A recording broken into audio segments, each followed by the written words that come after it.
Ekonomi sosialis merupakan sistem ekonomi dengan pemerintahan suatu negara yang menjadi pusat pengendali ekonomi negara. Dalam sistem ekonomi sosialis, pemerintah memiliki kekuasaan penuh atas segala jenis pengaturan kegiatan ekonomi. Kekuasaan pemerintah mampu memberikan pembatasan-pembatasan terhadap kegiatan ekonomi yang dikerjakan oleh anggota masyarakat. Kebebasan melakukan kegiatan ekonomi oleh masyarakat sangat tinggi, tetapi selalu disertai dengan intervensi pemerintah. Kekuasaan pemerintah dalam perekonomian ditujukan untuk mengatur cara dan bidang perekonomian negara. Umumnya, pemerintah hanya ikut campur dalam bidang ekonomi yang mempengaruhi keberlangsungan kehidupan masyarakat. Bidang ekonomi ini umumnya berkaitan dengan komoditas berupa air, listrik, dan telekomunikasi. Ekonomi sosialis meyakini bahwa kemakmuran hanya dapat dicapai jika kemakmuran bersama dijadikan pandangan untuk kemakmuran individu. Contoh negara yang menganut sistem ekonomi sosialis. Beberapa negara yang menganut sistem ekonomi sosialis ialah Rusia, Tiongkok, dan negara-negara di kawasan Eropa Timur.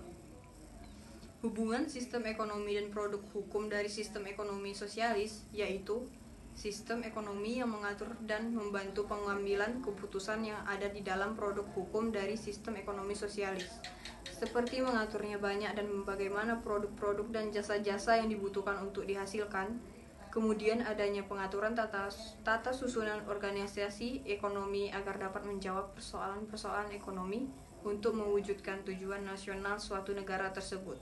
Adapun beberapa kelebihan dan kekurangan dari negara yang menganut sistem ekonomi sosialis tersebut. Kelebihannya adalah dalam sistem ekonomi sosialis, negara berkewajiban menyediakan segala kebutuhan pokok masyarakat. Kebutuhan ini meliputi makanan, pakaian, tempat tinggal, serta fasilitas umum dan fasilitas pelayanan kesehatan. Selain itu, pemerintah berkewajiban memberikan pekerjaan kepada setiap individu secara adil. Para penyandang difabel dan penderita gangguan jiwa juga dilindungi melalui pengawasan negara secara langsung. Semua bidang pekerjaan direncanakan oleh negara. Kelebihan maupun kekurangan produksi memiliki kemungkinan yang sangat kecil, karena produk dan penggunaannya dikelola langsung oleh pemerintah. Semua bentuk keuntungan dari produksi digunakan untuk kepentingan masyarakat.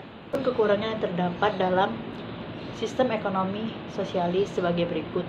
Dalam sistem ekonomi sosialis sangat sulit diadakan kegiatan tawar-menawar oleh individu dalam kegiatan ekonomi. Properti pribadi yang diakui hanyalah yang berkaitan dengan kebutuhan pokok. Ekonomi sosialis mengutamakan kepentingan bersama sehingga mengabaikan kepentingan individu. Kebebasan berpikir dan